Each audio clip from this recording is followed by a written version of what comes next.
Hi friends, welcome to our channel.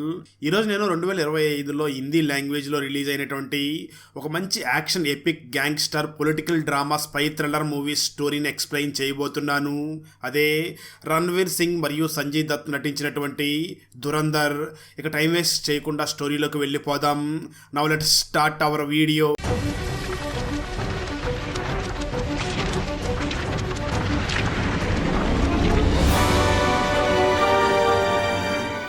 Video start చేసే ముందు మన ఛానల్లో లాస్ట్ వీడియోకి వచ్చిన బెస్ట్ కామెంట్ ఏమిటో చూద్దాం. అండ్ ఈ కామెంట్ నేను పర్సనల్గా సెలెక్ట్ చేసింది అయితే కాదు, సాఫ్ట్వేర్ ఆటోమేటిక్గా ఈ వీడియోని లైక్ చేసి కామెంట్ చేసిన బెస్ట్ కామెంట్ని ర్యాండమ్గా సెలెక్ట్ చేస్తుంది. So keep commenting. నెక్స్ట్ మీ కామెంటే సెలెక్ట్ అయ్యే ఛాన్స్ ఉంది.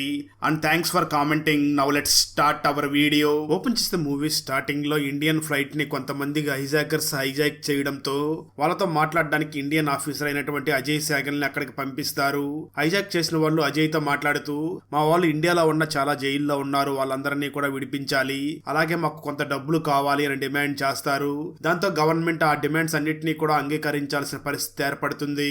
ఎందుకంటే ఆ ఫ్లైట్ లో దాదాపు 160 మంది ప్రయాణికులు ప్రయాణిస్తూ ఉంటారు. వాళ్ళ ప్రాణాలని కాపాడడం కోసం హైజాకర్స్ చెప్పినటువంటి డిమాండ్స్ అన్నింటినీ కూడా పూర్తి చేయడానికి గవర్నమెంట్ ఒప్పుకుంటుంది. కానీ అజయ్ సాగల్ మాత్రం గవర్నమెంట్ నిర్ణయానికి కొంచెం కూడా అంగీకరించకుండా ఉంటాడు.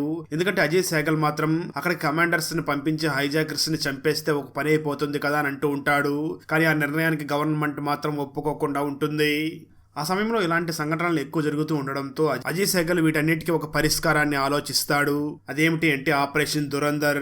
ఆపరేషన్ దురంధర్ లో భాగంగా పాకిస్తాన్ మీద ఎప్పుడూ ఒక కన్నేసి ఉంచి పాకిస్తాన్ లో ఏం జరుగుతుందో మొత్తం తెలుసుకుంటే దాన్ని అక్కడే అరికట్టవచ్చు, లేదా వాళ్ళు దాడి చేయడానికి ముందే వాళ్ళ మీద మనం ప్రతి దాడి చేయవచ్చు అని ఆ అజయ్ సాగల్ తన సీనియర్ ఆఫీసర్స్ దగ్గర చెప్తూ ఉంటాడు. కానీ వాళ్ళు కూడా దాన్ని రిజెక్ట్ చేస్తారు. దాంతో అజయ్ సాగల్ చాలా అప్సెట్ అవుతూ, మీరు నేను చెప్పిన దాన్ని నమ్మడం లేదు, కానీ నేను చెప్పింది ఖచ్చితంగా వర్కౌట్ అవుతుంది, ఇందులో రిస్క్ ఎక్కువే ఉండొచ్చు, కానీ ఖచ్చితంగా ఈ ప్రాజెక్ట్ సక్సెస్ అవుతుంది అని అంటూ ఉంటాడు. ఖచ్చిస్తే ఆ తర్వాత 2001వ సంవత్సరంలో పార్లమెంట్ మీద అటాక్ చేయడంతో అక్కడ చాలా మంది చనిపోతారు. అది చూసినటువంటి అజయ్ సాగల్ వెంటనే తన సీనియర్ ఆఫీసర్స్ ని కలిసి మళ్ళీ వాళ్ళకి దురంధర్ ప్రాజెక్ట్ గురించి ఎక్స్ప్లెయిన్ చేస్తాడు. ఈసారి ఆ ప్రాజెక్ట్ గురించి బాగా అర్థం చేసుకున్నటువంటి సీనియర్స్, ఈ అటాక్స్ మళ్ళీ జరుగుతున్నాయి, వీటిని ఆపాలేంటి, ఈ ప్రాజెక్ట్ ని అప్రూవ్ చేయాల్సిందే అని వాళ్ళందరూ కూడా ఒప్పుకుని ఆ ప్రాజెక్ట్ ని అప్రూవ్ చేస్తారు. దాంతో అజయ్ సాగల్ చాలా ఆనందపడుతూ ఉంటాడు. ఆ తర్వాత అజయ్ సాగల్ ఈ దురంధర్ ప్రాజెక్ట్ కోసం హంజా అనే ఒక వ్యక్తిని సెలెక్ట్ చేసి, తనని డైరెక్ట్ గా పాకిస్తాన్ కి పంపించలేము కాబట్టి మొదటగా హంజాని ఆఫ్ఘనిస్తాన్ కి పంపించి ఆ తర్వాత బెలూచిస్తాన్, అక్కడి నుంచి పాకిస్తాన్ లోకి పంపిస్తాడు. అలా చివరికి హంజా పాకిస్తాన్ లో ఉన్నటువంటి కరాచీకి చేరుకుంటాడు. ఆ వెంటనే కరాచీ దగ్గర ఉన్నటువంటి లెహ్రీ అనే ప్రాంతానికి వెళ్లి అక్కడ ఒక హోటల్ రన్ చేస్తున్నటువంటి ఉస్మాన్ అనే ఒక వ్యక్తిని వెళ్లి కలుస్తాడు. నిజానికి ఉస్మాన్ మరెవరో కాదు, తను కూడా ఒక ఇండియన్ ఏజెంట్ అయి ఉంటాడు. ఎందుకంటే హంజా లహ్రీ ప్రాంతంలో ఉంటే కరాచీ ప్రాంతం మొత్తాన్ని కూడా తను క్యాప్చర్ చేయవచ్చని తనని అక్కడికి పంపించి ఉంటారు. ఆ తర్వాత ఉస్మాన్ వెంటనే ఈ హంజాని తన హోటల్లోనే పనిలో పెట్టుకుని, తను కూడా ఒక ఏజెంట్ కావడంతో ఆ ప్రాంతం ఎలా ఉంటుందో ఆ ప్రాంతం గురించి మొత్తం కూడా హంజాకి ఎక్స్ప్లెయిన్ చేసి చెప్తూ ఉంటాడు ఉస్మాన్ ఆ ప్రాంతం గురించి హంజాకి చెప్తూ, ఈ ప్రాంతంలో ముఖ్యంగా 2 గ్యాంగ్స్ ఉన్నాయని చెప్పొచ్చు. ఒకటి రెహమాన్ డెకాయిట్, 2 బాబు డెకాయిట్. నిజానికి ఈ రెహమాన్ బాబు అక్రమ సంతానమే. ఈ విషయం తెలుసుకున్నటువంటి రెహమాన్ తన సొంత తల్లినే చంపేశాడు. ఆ రెహమాన్ అంత డేంజరస్ గా ఉంటాడు. ఈ రెహమాన్ అండ్ గ్యాంగ్ కి మరియు బాబు అండ్ గ్యాంగ్ కి కూడా ఎప్పుడు గొడవలు జరుగుతూనే ఉంటాయి. వీళ్ళందరూ కూడా బెలూచ్ నుంచి వచ్చిన వాళ్ళే అని చెప్పడంతో ఆ మాటలు విన్నటువంటి హంజా, నేను ఎలాగైనా రెహమాన్ డెకాయిట్ లో జాయిన్ అవ్వాలి అని ఆలోచిస్తూ ఉంటాడు. ఆ మాటలు విన్న ఉస్మాన్, నువ్వు అలా డైరెక్ట్ గా వెళ్ళి జాయిన్ అవ్వలేవు, నా దగ్గర ఒక ప్లాన్ ఉంది. ఈ రెహమాన్ కి 2 కొడుకులు ఉన్నారు, వాళ్ళిద్దరూ కూడా త్వరలో జరగబోయే ఒక పెళ్లి దగ్గరికి వెళ్ళబోతున్నారు. అయితే ఆ సమయంలో అక్కడ జరిగేటటువంటి సంగీత్ సమయంలో బాబు అండ్ గ్యాంగ్ అక్కడ అటాక్ చేయాలని చూస్తున్నారు. సో నువ్వు అక్కడికి వెళ్లి రెహమాన్ కొడుకులు ఇద్దరిని కాపాడితే ఖచ్చితంగా రెహమాన్ నిన్ను తన గ్యాంగ్ లో చేర్చుకుంటాడు అని చెప్పడంతో హంజా వెంటనే ఆ పెళ్లి దగ్గరికి వెళ్ళగా అనుకున్నట్లుగానే ఆ రెహమాన్ కొడుకుల మీద దాడి జరుగుతుంది. దాంతో హంజా ప్రాణాలకు తెగించి ఆ రెహమాన్ కొడుకుల్ని కాపాడుతూ ఉంటాడు. కానీ ఆ దాడిలో రెహమాన్ పెద్ద కొడుకు చనిపోతాడు. అయితే హంజా మాత్రం రెహమాన్ చిన్న కొడుకుని కాపాడే హాస్పిటల్ దగ్గరికి తీసుకుని వెళ్తాడు. అక్కడికి రెహమాన్ రావడంతో తన చిన్న కొడుకు వెంటనే రెహమాన్ దగ్గరికి వెళ్లి, నాన్న అన్నయ్య చనిపోయాడు, కానీ మమ్మల్ని ప్రాణాలకి తెగించి ఆ హంజా కాపాడాడు అని చెప్పడంతో రెహమాన్ వెంటనే హంజా దగ్గరికి వెళ్ళి తనకు కొంచెం డబ్బులు ఇచ్చే ప్రయత్నం చేస్తాడు. కానీ హంజా మాత్రం నాకు డబ్బులు వద్దు, నేను నీ గ్యాంగ్ లో జాయిన్ అవ్వాలనుకుంటున్నాను అని చెప్పడంతో దానికి ఆ రెహమాన్ కూడా ఒప్పుకొని హంజాని తన గ్యాంగ్ లో జాయిన్ చేసుకుంటాడు.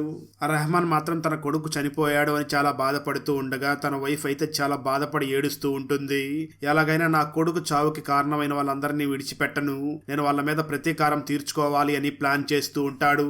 సరిగ్గా అదే సమయంలో ఎమ్మెల్యే జమీల్ అక్కడికి వచ్చి అక్కడ ఉన్నటువంటి రెహమాన్ తో మాట్లాడుతూ, ఇప్పుడు నువ్వు ప్రతీకారానికి ప్లాన్ చేస్తున్న విషయం నాకు అర్థమయ్యింది, కానీ ఇప్పుడు మాత్రం అలాంటివి ఏమీ చెయ్యకు, త్వరలో ఎలక్షన్స్ రాబోతున్నాయి, ఇప్పుడు అలాంటివి చేస్తే ఎలక్షన్స్ లో మన మీద చాలా బ్యాడ్ నేమ్ వస్తుంది, కొద్ది రోజుల తర్వాత ఎలక్షన్స్ లో మనం గెలిచావంటే ఆ తర్వాత నేనే మళ్ళీ పవర్ లోకి వస్తే అప్పుడు నీ ఇష్టం, నువ్వు ఏదైనా చేయవచ్చు, నీకెవరో కూడా అడ్డు చెప్పరు అని అంటూ ఉంటాడు. ఈ రెహమాన్ కి సంబంధించిన ఆత్మీయులు కూడా సేమ్ అదే ప్లాన్ ని చెప్తూ ఉంటారు. దాంతో రెహమాన్ ఇప్పుడు దాడి చేయకూడదు అని తను కూడా ఒక అడుగు వెనక్కి వేస్తాడు. అయితే రెహమాన్ మాత్రం తన కొడుకు చనిపోయి ఇన్ని రోజులు అవుతున్న ప్రతీకారం తీర్చుకోలేదు అని చాలా బాధపడుతూ ఉంటాడు. ఆ సమయంలోనే హంజా ఆ రెహమాన్ గ్యాంగ్ తో అందరితో కూడా కలిసిపోతూ ఉంటాడు. రెహమాన్ గ్యాంగ్ కూడా హంజాని నమ్మడం మొదలు పెడుతూ ఉంటారు. అలాంటి సమయంలోనే ఒకరోజు రెహమాన్ హంజాని చూసి, ఏంటి నేను ఇంకా నా కొడుకు చావుకి ప్రతీకారం తీర్చుకోవడానికి ఎలక్షన్స్ అయ్యే వరకు వెయిట్ చెయ్యాలని అంటాడు. ఆ మాటలు విన్నటువంటి హంజా వెంటనే రెహమాన్ ను చూసి, అవసరం లేదు, ఎందుకంటే ఈ లహరి ప్రాంతం ఆల్రెడీ 2 భాగాలుగా విడిపోయి ఉంది, సగ భాగం బాబు కంట్రోల్లో ఉంది, సగం మీ కంట్రోల్లో ఉంది, ఇప్పుడు మనం ఆ బాబును లేపేస్తే ఈ లహరి ప్రాంతం మొత్తం మీ కంట్రోల్లోకి వచ్చేస్తుంది, అప్పుడు మీరు చెప్పిందే ఇక్కడ న్యాయం అవుతుంది, సో ఆ బాబుని మనం ఖచ్చితంగా ఈ ఎలక్షన్స్ కి ముందే లేపేయవచ్చు అని చెప్పడంతో ఆ మాటలు విన్న రెహమాన్ కూడా ఇది వాస్తవమే కదా అంటూ ఆ హంజా చెప్పిన మాటలను నమ్మడం మొదలు పెడతాడు. ఆ తర్వాత రెహమాన్ మరియు తన మనుషులు అందరూ కూడా ఆ బాబు మనుషుల కోసం వెతికి వాళ్ళు ఎక్కడున్నా వెతికి చంపేస్తూ కొడుతూ ఉంటారు. అదే విధంగా వాళ్ళు ఆ ప్రాసెస్ లో బాబును కూడా వెతకడంతో అక్కడికి రెహమాన్ వచ్చి బాబుని చాలా తీవ్రంగా కొడుతూ ఉంటాడు. బాబు మాత్రం నన్ను ప్రాణాలతో వదిలిపెట్టు అని బతిమలాడుకుంటూ ఉంటాడు.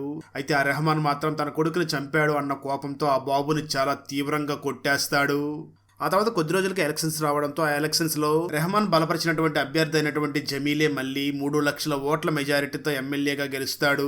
దాంతో ఆ జమీల్ చాలా ఆనందపడుతూ ఉండగా అక్కడికి రెహమాన్ రావడంతో రెహమాన్ ను చూసినటువంటి అక్కడ ఉన్న జనం అందరూ కూడా చాలా ఆనందపడుతూ కేరింతలు కొడుతూ ఉంటారు. అది చూసినటువంటి జమీల్, వీళ్ళందరూ కూడా నన్ను చూసి ఓటు వేయలేదు, ఈ రెహమాన్ ని చూసి నాకు ఓటు వేశారు అంటే నా పదవి ఇప్పుడు డేంజర్ లో ఉన్నట్లే, ఎలాగైనా ఈ రెహమాన్ ని అడ్డు తొలగించుకోవాలి అని అనుకుంటూ ఉంటాడు. అప్పుడే తనకి ఒక పేరు గుర్తుకు వస్తుంది, అది ఎవరు అనేది మనకు తర్వాత అర్థమవుతుంది. ఆ తర్వాత హంజా ఎమ్మెల్యే జలీల్ కూతురైనటువంటి ఇలీనాని ప్రేమించడం మొదలు పెడతాడు. తనను చూసిన మొదటి చూపు నుంచే తనను ప్రేమిస్తూ ఉంటాడు. ఆ ప్రాసెస్ లో హంజా ఇలీనాని ఒక చిన్న ప్రాబ్లం నుంచి కాపాడడంతో ఇలీనా కూడా హంజాని ప్రేమిస్తూ ఇద్దరు కూడా ఒకరినొకరు అర్థం చేసుకుంటూ ఉంటారు.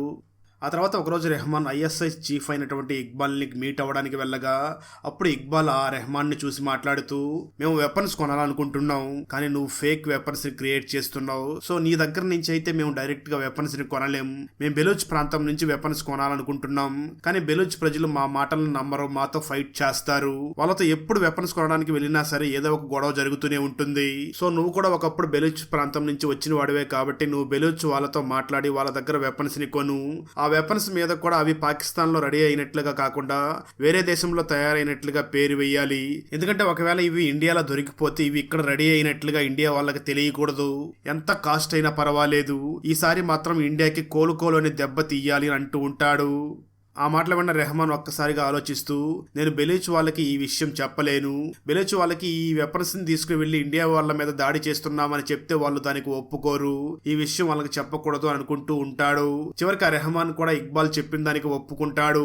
అప్పుడు ఇక్బాల్ వెంటనే రెహమాన్ ని చూసి, నువ్వు వెంటనే నీ ఓన్ పార్టీని స్థాపించు, పవర్ నీ చేతిలో ఉంటే అన్ని కూడా నీ కిందే ఉంటాయి అని అంటాడు. ఆ మాటలో ఉన్న రెహమాన్ కి ఈ ఐడియా ఏదో చాలా బాగుంది అని దాని గురించి ఆలోచించడం మొదలు పెడతాడు. అయితే ఈ విషయం ఎమ్మెల్యే జమీల్ కి తెలిసిపోవడంతో తను చాలా భయపడుతూ మనం భయపడిందే జరుగుతుంది అని, ఇక మీదట ఉపేక్షించడానికి వీల్లేదు, ఈ రాక్షసుడైనటువంటి రెహమాన్ ని చంపాలి అంటే మరొక మోన్స్టర్ ని తీసుకురావాలి అని ఎస్పీ అస్లాం చౌదరికి ఫోన్ చేస్తాడు. నిజానికి ఈ ఎస్పీ అస్లాం చౌదరిని మన ఎమ్మెల్యే జమీలే 7 సంవత్సరాల క్రితం సస్పెండ్ చేసి ఉంటాడు. నిజానికి ఎస్పీ అస్లాం అసలు ఎవరి మాట వినకుండా తన పని తను చేసుకుని వెళ్ళిపోతూ ఉండే టైప్ అన్నమాట. నిజానికి ఎస్పీ ఎవరి మాట వినకుండా డ్యూటీలో తన పని తను చేసుకుని వెళ్ళిపోతూ ఉంటాడు. అంటే ఒక్క మాటలో చెప్పాలి అంటే ఈ ఎస్పీ అస్లాం చౌదరి రూల్స్ ని అసలు ఫాలో అవ్వకుండా తనకి ఏదనిపిస్తే అదే చేస్తూ ఉంటాడు. అలాంటి ఎస్పీ అస్లాం చౌదరికి ఎమ్మెల్యే జమీల్ ఫోన్ చేసి పిలిపించి మాట్లాడుతూ, నువ్వేం చేస్తావో నాకు తెలియదు, ఆ రెహమాన్ ని నువ్వే చంపాలి అని అంటాడు. ఆ మాటలు ఉన్నటువంటి అస్లాం వెంటనే ఎమ్మెల్యే జమీల్ ని చూసి, అయితే నావి కొన్ని కండిషన్స్ ఉన్నాయి, ఇక్కడ ఉన్న పోలీసులు వాళ్ళందరూ కూడా రెహమాన్ కోసం పనిచేస్తూ ఉండేవాళ్లే, వీళ్ళని పెట్టుకుని మనం పనిచేసామంటే వాళ్ళ ద్వారా ఈ విషయం అంతా కూడా రెహమాన్ కి తెలిసిపోతుంది, అదే జరిగితే నీకు ఇంకా చాలా కష్టాలు వస్తాయి, అలా జరగకుండా ఉండాలి అంటే నాకు ఒక స్పెషల్ టీంని ఇవ్వాలి, అలాగే నాకు కొన్ని పవర్స్ ని కూడా ఇవ్వాలి.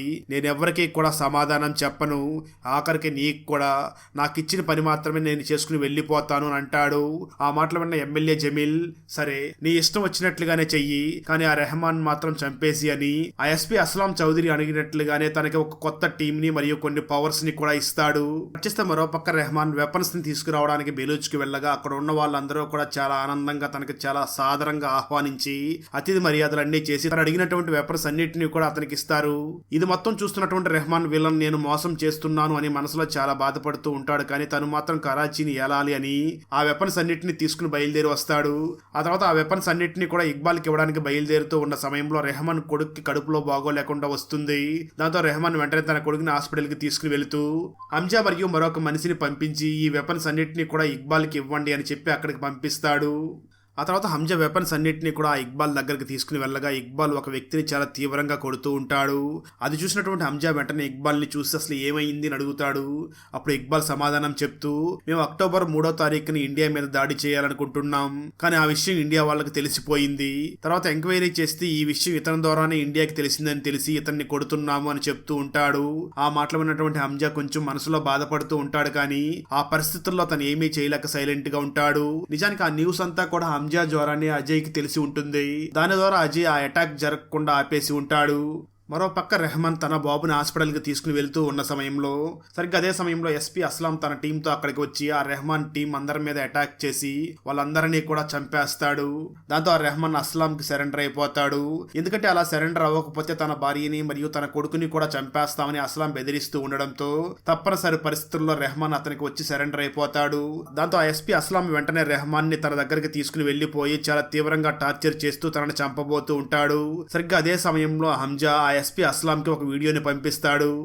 ఆ వీడియోలో హంజా అస్లాం మనుషులందరినీ కూడా పట్టుకుని వాళ్ళని చాలా తీవ్రంగా టార్చర్ చేస్తూ ఉంటాడు. వాళ్ళందరినీ కూడా ఆ విధంగా టార్చర్ చేస్తూ నువ్వు రెహమాన్ వదలకపోతే నీ టీంలో ఉన్న వాళ్ళందరినీ కూడా చంపేస్తాను అని వార్నింగ్ ఇవ్వడంతో ఆ విషయం తెలుసుకున్నటువంటి అస్లాంకి చాలా కోపం వస్తుంది. కానీ వేరే దారి లేక ఆ రెహమాన్ని వదిలేస్తాడు. హంజా వల్లనే తనని ఆ అస్లాం వదిలేశాడు అని తెలుసుకున్నటువంటి రెహమాన్ హంజాని ఇంకా అప్పటి నుంచి కూడా ఎక్కువ నమ్మడం మొదలు పెడతాడు. కొన్ని రోజుల తర్వాత ఇక్బాల్ ఇండియా మీద దాడి చేసినందుకు చాలా సంతోషంగా పార్టీ చేసుకుంటూ ఉంటాడు. ఇదంతా చూస్తున్నటువంటి హంజానికి చాలా బాధేస్తూ ఉంటుంది. కానీ తను ఏమీ చేయలేని పరిస్థితుల్లో ఉంటాడు. కానీ హంజా మాత్రం ఈ విషయం నాకు తెలియకుండా జరిగింది, నాకు ముందు తెలిసి ఉంటే ఈ అటాక్ జరగకుండా ఆపేసేవాడిని అనుకుంటూ ఉంటాడు.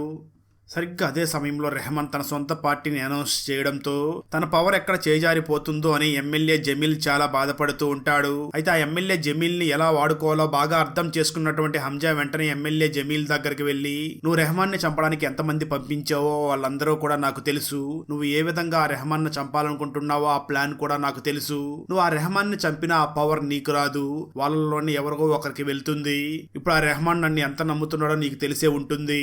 నీ పవర్ ఎక్కడికి పోకుండా ఉండాలి అంటే నా దగ్గర ఒక ప్లాన్ ఉంది. అదేమిటి అంటే నేను నీ కూతుర్ని ప్రేమిస్తున్నాను, నువ్వు నీ కూతురైనట్టే ఎలీలానే నాకు ఇచ్చి పెళ్లి చేసావంటే నేను నీకు అల్లుడిని అవుతాను. నేను ఎలాగో ఆ రెహమాన్ దగ్గర ఉన్నాను కాబట్టి రెహమాన్ పోయిన తర్వాత ఆ స్థానం నాకే ఇస్తారు కాబట్టి అప్పుడు ఈ పవర్స్ అంతా కూడా మన ఇద్దరి చేతుల్లోనే ఉంటుంది, ఒకసారి నువ్వే ఆలోచించుకోని అంటాడు. మాటలు విన్నటువంటి ఎమ్మెల్యే జమీల్ కి హంజా గురించి బాగా తెలియడంతో తన కూతురైనటువంటి ఎలీనాని వెంటనే హంజాకి ఇచ్చి పెళ్లి చేయడానికి ఒప్పుకుని వాళ్ళిద్దరికీ కూడా పెళ్లి చేస్తాడు. ఆ పెళ్లికి చాలా పెద్ద పెద్ద వాళ్ళు రాగా అదే పెళ్లికి రెహమాన్ మరియు ఇక్బాల్ కూడా వచ్చి ఉంటారు. వాళ్ళిద్దరూ కూడా అక్కడ మాట్లాడుకుంటూ ఉన్న సమయంలో ఇక్బాల్ మాట్లాడుతూ, మళ్ళీ నేను ఇండియా మీద ఒక అటాక్ చేయాలనుకుంటున్నాను, సో నాకు మళ్ళీ బెలూచ్ నుంచి చాలా వెపన్స్ కావాలి అని అంటూ ఉంటాడు. అప్పటికే వాళ్ళందరూ కూడా ఫుల్గా తాగేసి ఉండడంతో ఆ ఇక్బాల్ చాలా ధైర్యంగా మాట్లాడుతూ ఆగస్టు 9న నేను వెపన్స్ ని తీసుకుని వస్తాను అని అందరి ముందు చెప్తాడు. ఎందుకంటే అతని ధైర్యం ఏమిటి అంటే ఇక్కడ పార్టీలో అందరూ కూడా ఫుల్ గా తాగేసి ఉన్నారు, మార్నింగ్ అంతా కూడా మర్చిపోతారు అన్న ధైర్యంతో ఆ మాట చెప్తూ ఉంటాడు. కానీ హంజా ఇదంతా కూడా చూస్తూ ఉంటాడు. ఆ తర్వాత రోజు రెహమాన్ ఒక డ్యామ్ ఓపెన్ చేసి అక్కడి నుంచి వస్తూ ఉన్న సమయంలో తన దగ్గర తన మనుషులు చాలా తక్కువ మంది ఉంటారు. ఆ సమయంలో హంజా రెహమాన్ ని తీసుకుని వస్తూ వాళ్ళ గ్యాంగ్ కి తెలియకుండా రెహమాన్ ని వేరొక దారిలో తీసుకుని వెళుతూ ఉంటాడు. ఇదంతా గమనించినటువంటి ఆ రెహమాన్ వెంటనే వెంటనే హంజాని చూసి వేరే దారిలోకి వెళ్ళు అని అంటాడు. అయినప్పటికీ హంజా రెహమాన్ చెప్పినటువంటి ఆ రూట్ కి వెళ్లకుండా తను వేరే దారిలో తీసుకుని వెళుతూ ఉంటాడు. నిజానికి ఈ హంజా ప్లాన్ ఏమిటి అంటే తనని వేరే రూట్ లో తీసుకుని వెళ్లి అక్కడ ఉన్నటువంటి ఎస్పీ అస్లాం కి అప్పచెప్తే ఆ ఎస్పీ అస్లామీ రెహమాన్ ని చంపేస్తాడు అని ప్లాన్ చేసుకుని ఉండి ఉంటాడు. హంజా తన మాట వినకపోవడంతో రెహమాన్ వెంటనే ఆ హంజా మీద కూడా దాడి చేస్తూ ఉంటాడు. సరిగ్గా అదే సమయంలో వాళ్ళ కారుకి ఎదురుకుండా ఎస్పీ అస్లాం టీం కూడా చేరుకుని వాళ్ళ కారు మీద దాడి చేస్తుంది. ఇక్కడ హంజా ప్లాన్ ఏమిటి అంటే ఎస్పీ అస్లాం ఆ రెహమాన్ ని ఇక్కడ చంపకూడదు, తనని చాలా తీవ్రంగా కొట్టాలి, తనని హాస్పిటల్కి తీసుకుని వెళ్ళినప్పుడు తన హాస్పిటల్లో చనిపోవాలి అని ప్లాన్ చేసి ఉంటాడు. ఆ హంజా ప్లాన్ చేసిన విధంగానే ఎస్పీ అస్లాం ఆ రెహమాన్ ని చాలా తీవ్రంగా కొడతాడు. హంజా వెంటనే తన హాస్పిటల్ కి తీసుకుని వెళ్ళగా హాస్పిటల్లో ట్రీట్మెంట్ చేసే సమయానికి ఆ రెహమాన్ చనిపోతాడు. దాని ద్వారా ఆ రెహమాన్ గ్యాంగ్ కూడా ఈ హంజా మీద ఎటువంటి డౌట్ రాకుండా ఉంటుంది. ఇక్కడే మనకు ఇండియాలో ఉన్నటువంటి అజయ్ సేగల్ ని చూపించగా తను మాట్లాడుతూ నేను ఈ దురంధర్ ప్రాజెక్ట్ ని 2002వ సంవత్సరంలో స్థాపించాను. అప్పుడు ఈ ప్రాజెక్ట్ కోసం నేను ఎలాంటి వ్యక్తిని ఎంచుకున్నానంటే తను తన చావుని కూడా లెక్క చేయడు, తన అసలు పేరు జస్ప్రీత్ సింగ్ రంగి అని చెప్తూ ఉంటాడు.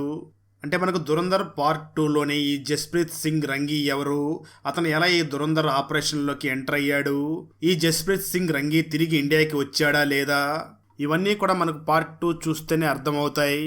మూవీ ఎండింగ్ లో ఈ దురంధర్ పార్ట్ 2కు సంబంధించినటువంటి కొన్ని క్లిప్స్ ని కూడా చూపిస్తారు. అలాగే ఈ దురంధర్ పార్ట్ 2 మూవీ 2026 మార్చిలో రిలీజ్ అవుతున్నట్లుగా చూపిస్తారు. అక్కడతో ఈ మూవీ అయిపోతుంది. మిలిటరీ ఆఫీసర్ విజయ్ కొడుకు ఎలా చనిపోయాడు, చనిపోయిన విజయ్ కొడుకు ఎలా తిరిగి వచ్చాడు, తిరిగి వచ్చిన వ్యక్తి నిజంగానే విజయ్ కొడుకా కాదా, ఇండియన్ ఆర్మీకి ఇన్ఫర్మేషన్ ని పాస్ చేస్తున్నటువంటి ఐఎస్ఐ గ్రూప్ లో ఉన్నటువంటి ఆ వ్యక్తి ఎవరు, ఎందుకు ఆ వ్యక్తి ఇండియన్ ఆర్మీకి ఇన్ఫర్మేషన్ ని పాస్ చేస్తున్నాడు, ఇండియన్ ఆర్మీకి మరియు ఇండియన్ ఇంటెలిజెన్స్ వాళ్ళకి దొరకకుండా తిరుగుతున్నటువంటి ఆ మోసిన్ ఎవరు, ఆ మోసిన్ చివరికి ఇండియన్ ఆర్మీ వాళ్ళకి దొరికాడా లేడా, విజయ్ కొడుకు ఎందుకు తన తల్లినే షూట్ చేసి వెళ్ళిపోయాడు, చివరికి విజయ్ ఫ్యామిలీ తన కొడుకుతో కలిశారా లేదా అన్నదే 2025లో హిందీ లాంగ్వేజ్ లో రిలీజ్ అయినటువంటి సార్జామీన్ మూవీ స్టోరీ. ఈ హిందీ ఫుల్ మూవీ స్టోరీని తెలుగులో వినాలి అనుకుంటే ఈ వీడియో డిస్క్రిప్షన్ లో ఉన్న లింక్ ని క్లిక్ చేసి చూడండి. మూవీ క్లైమాక్స్ లో మాత్రం అద్దరిపోయే ట్విస్ట్ ఉంటుంది. సో స్కిప్ చేయకుండా వీడియోని మాత్రం చివరి వరకు చూడండి. Thanks for watching. Dhurandhar part 2 release అవ్వగానే ఆ మూవీని కూడా ఎక్స్ప్లెయిన్ చేసి ఆ వీడియోని ఈ వీడియో డిస్క్రిప్షన్ లో మరియు కామెంట్స్ లో ఇస్తాను, చూసేయండి. ఫ్రెండ్స్, వీడియో నచ్చినట్లయితే లైక్ చేసి ఒక చిన్న కామెంట్ చేస్తే మాకు నెక్స్ట్ వీడియో చేయడానికి ఎంకరేజింగ్ గా ఉంటుంది. అలాగే ఛానల్ ని సబ్స్క్రైబ్ చేసి పక్కనే ఉన్న బెల్ ఐకాన్ ని క్లిక్ చేసి సపోర్ట్ చేయండి. Thanks for watching. జై హింద్.